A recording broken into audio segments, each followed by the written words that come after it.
Hello, art educators. My name is Marie Taylor. I am a teacher, an art teacher from the state of Kansas, specifically Valley Center Middle School in Valley Center, Kansas. And I'm joining you today for some slices of advice for early career teachers. I've sort of divided my slices into 5 different pieces, and I want to share with you those in hopes that they can help you during this surprising and shocking time that we find ourselves in across the country and the world. Never before have we seen a pandemic like this one, and I'm hoping that these ideas and little things can possibly meet you right where you're at and help you deliver your education to your students. We all would rather be in the classroom most likely with our students. I know for me, having the job as art teacher, it is just such a complete joy to me. I've always wanted to be one, and this is my 2nd year on the job teaching as a teacher.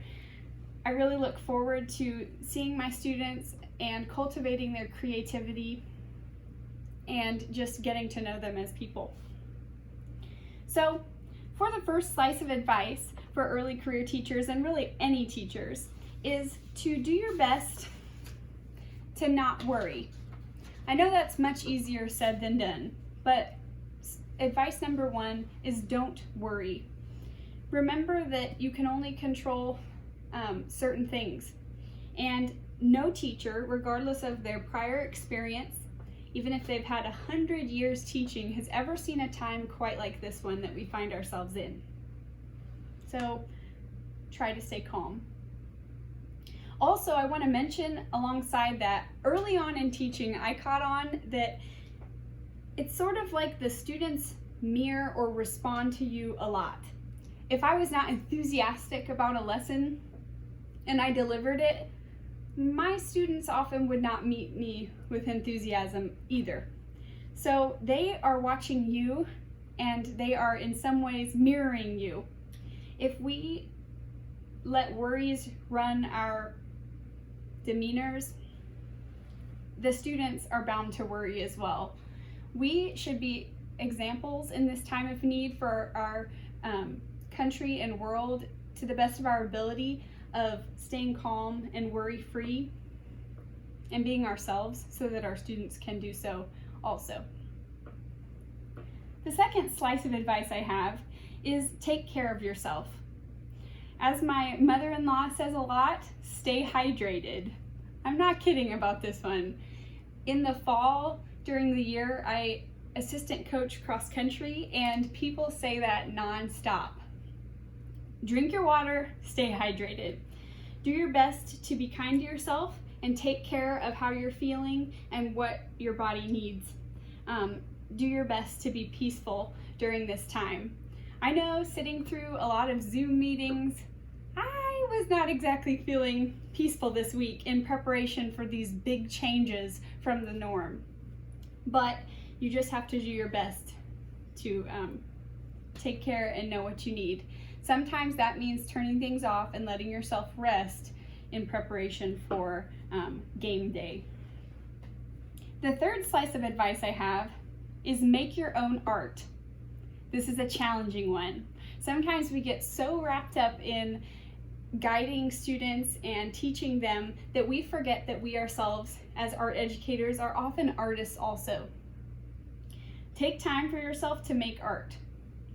When you make art, it is said that your blood pressure often lowers. This is incredibly healthy for you, and art has a calming and large impact, even if it doesn't look perfect. Remember to express yourself and make your own art during this time. Just as it has a profound effect on students, it will also have a profound effect on you as well, and should calm you during this time. I think we've said on our group, another suggestion may be to keep a daily diary if you like to write, because a combination of writing and drawing and making your own art is a way to record these experiences that are all new.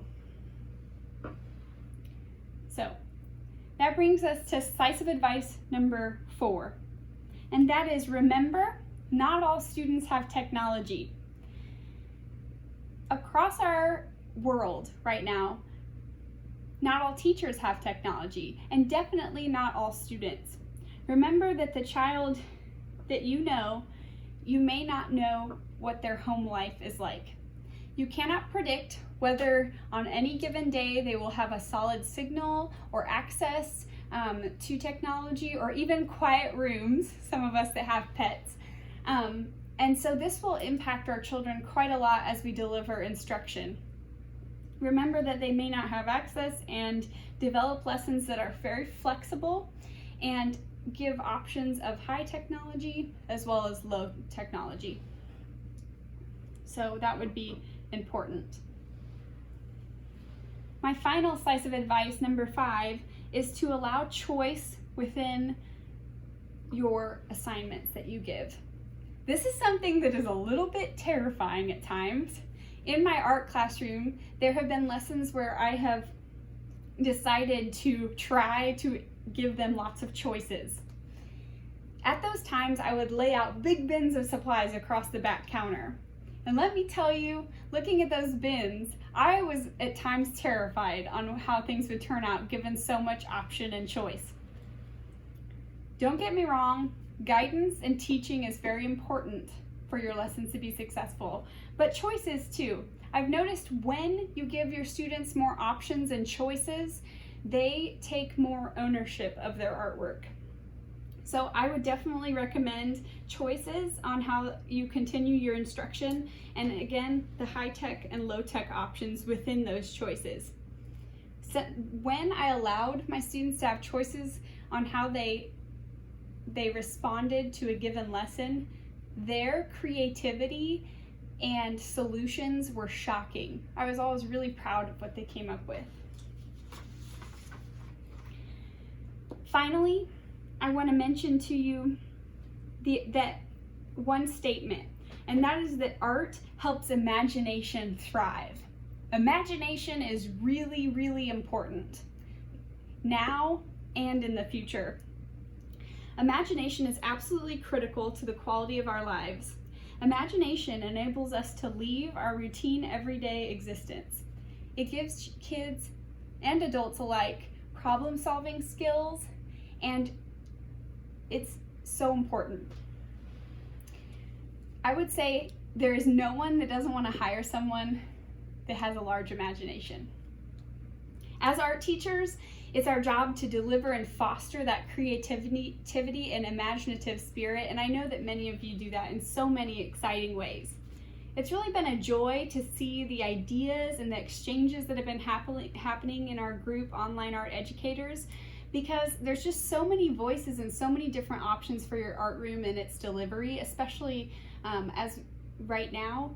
And I know that we bring our individual stories and imagination to this group to exchange ideas. It's awesome. If you are looking for a way to assess your students, one way may be 5 generic questions for self-assessment. This could be helpful because students then get used to the format and delivery, and they can answer. It's good. Remember, don't get too wound up during this time. Try to maintain your calm, and also just know that there is no greater purpose than coming together and supporting each other. Thank you.